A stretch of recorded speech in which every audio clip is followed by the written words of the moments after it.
Genocide! What do we call it when the Prime Minister of Israel himself uses biblical motifs? Genocide! What do we call it when the Foreign Secretary and the Foreign Minister of Israel literally calls Palestinians animals? Genocide! All of this is nothing other than genocide. And I say loudly and clearly, this is not anti-Semitism. As I see the crowd in front of us, there are hundreds of Orthodox rabbis, thousands of Jewish people. These are our brethren. These are our brethren. They are the real followers of Moses. They are the ones who make the children of Israel proud. These are the people who show the nation of Israel what the real children of Israel are. I say loudly and clearly, as a person of faith, that it is not your ancestry that makes you blessed. It is your piety that makes you blessed. And I have a message to the Christians of this country. Where would Jesus stand in this conflict? Do you think he would be on the side of the oppressor? Or do you think he would be on the side of the oppressed? I urge every Christian of this country to listen to the beautiful sermon given in Bethlehem 2 weeks ago on Christmas by the pastor of Bethlehem called Christ Under the Rubble. Listen to that sermon from one Christian to the others of this country and see for yourselves where Jesus would have stood. And I have a message.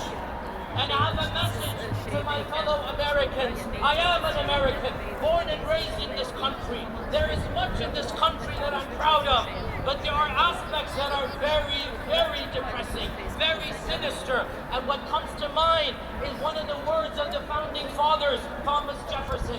Thomas Jefferson, in looking at slavery, he writes in his diaries, "I tremble at the injustice that I see, because the God of justice does not sleep. And it's only a matter of time before the justice of God will be manifest." End quote.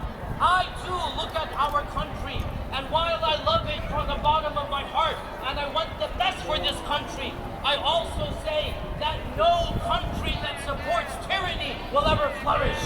No country that supports genocide will ever flourish. No country that kills innocent people will ever flourish.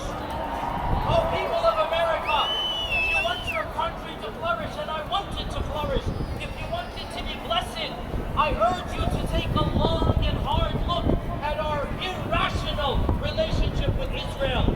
We have given Israel more money than any other country on the planet. We have given Israel more than $250 billion. Since World War II, America has used its veto power in the UN around 90 times, more than half of them for the country of Israel. Us Americans or another country? Why are our tax dollars being spent in the Middle East? We need to take our tax dollars and spend them here. We do not need to get involved in another military conflict. And instead of helping the innocent people of Palestine, instead of asking for a ceasefire, our president unilaterally bypassed Congress and bombed one of the most disenfranchised, disempowered countries, that is Yemen. What shame on this president! Are we not sick of going to war? One war after another? When are we going to learn? This is our tax dollars. This is our country. For how long are we going to bomb? For how long are we going to invade? Where is our country and our interest? So I say loudly and clearly, this is not about Palestine. This is not about Arabs. This is not about Muslims. This is about us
weaker comes from Gaza.